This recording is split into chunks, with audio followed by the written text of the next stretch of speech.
ಎಲ್ರಿಗೂ ನಮಸ್ಕಾರ. ನಿಜವಾಗ್ಲೂ ನಮ್ಮ ಕನ್ನಡಿಗರಿಗೆ, ನಮ್ಮ ಕನ್ನಡ ಜನತೆಗೆ ಯಾವ ಥರ ನಾನು ಕೃತಜ್ಞತೆ ಹೇಳಬೇಕು ಅಂತಲೇ ಗೊತ್ತಾಯ್ತಿಲ್ಲ.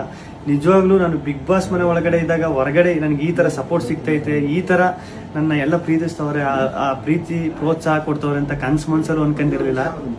ಸಖತ್ ಖುಷಿ ಆಯಿತು ಆಚೆಗೆ ಬಂದಾಗ. ಇನ್ನೂ ನನಗೆ ನಾನೇ ನಂಬೋಕಾಯ್ತಿಲ್ಲ.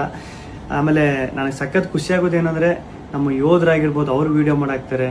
ಆಮೇಲೆ ನಮ್ಮ ಕನ್ನಡ ಜನತೆ ಅಲ್ಲದೆ ಬೇರೆ ರಾಜ್ಯದವರು, ಆಂಧ್ರ, ತಮಿಳುನಾಡು, ಬೇರೆ ದೇಶದಲ್ಲಿರೋರು, ಆಮೇಲೆ ನಮ್ಮ ರೈತರು ಈ ಸಂಕ್ರಾಂತಿ ಹಬ್ಬದಲ್ಲೆಲ್ಲ ಕಿಚ್ಚೊಡಿಬೇಕಾದ್ರೆ ಹಸುಗಳ ಮೇಲೆಲ್ಲ ಚಿತ್ರ ಬಿಡಿಸ್ಕೊಂಡು ಫೋಟೋ ಹಾಕೊಂಡೆಲ್ಲ ಸಕ್ಕ ಸಪೋರ್ಟ್ ಮಾಡಿದ್ರು.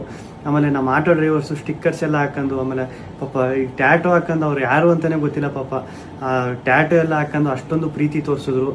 ಒಬ್ರು ಇಬ್ರು ಅಂತ ಹೇಳೋಕ್ಕಾಗೋದಿಲ್ಲ, ಚಿಕ್ಕ ಮಕ್ಕಳಿಂದ ಹಿಡಿದು ದೊಡ್ಡವ್ರವರೆಗೂ ಅಷ್ಟೊಂದು ಪ್ರೀತಿ ಪ್ರೋತ್ಸಾಹ ಕೊಟ್ಟು ಈಗಲೂ ಕೊಡ್ತಾ ಇದ್ದೀರಿ. ನಿಜವಾಗ್ಲೂ ನಾನು ಬದುಕಿರೋವರೆಗೂ ಇನ್ನೊಂದು ಸಖತ್ತು ಆಶ್ಚರ್ಯ ಆಗಿದ್ದು, ಖುಷಿಯಾಗಿದ್ದು, ನಮ್ಮ ಮೀಡಿಯಾ, ನಮ್ಮ ನ್ಯೂಸ್ ಚಾನೆಲ್ಗಳು ಅಷ್ಟೊಂದು ಸಪೋರ್ಟ್ ಮಾಡಿದ್ರು ನಂದು. ಆಮೇಲೆ ನಮ್ಮ ಸೋಷಿಯಲ್ ಮೀಡಿಯಾದಲ್ಲಿ ನಾನು ನಿಜವಾಗ್ಲೂ ಒಂದೇ ಒಂದು ನನ್ನ ಬಗ್ಗೆ ಒಂದು ನೆಗೆಟಿವ್ ವಿಡಿಯೋ ಆಗಲಿ, ಒಂದು ಟ್ರೋಲ್ ವಿಡಿಯೋ ಆಗಲಿ ಸತ್ಯವಾಗ್ಲೂ ನೋಡಿಲ್ಲ. ನಿಮ್ಮ ಪ್ರೀತಿ ಪ್ರೋತ್ಸಾಹ ಎಲ್ಲ ಹಿಂಗೆ ಇರಲಿ, ಕೊನೆವರೆಗೂ ಹಿಂಗೆ ಐತೆ. ನಾನು ಈ ಪ್ರೀತಿ ಪ್ರೋತ್ಸಾಹನ ಕೊನೆವರೆಗೂ ಉಳಿಸ್ಕೊತೀನಿ. ಧನ್ಯವಾದಗಳು.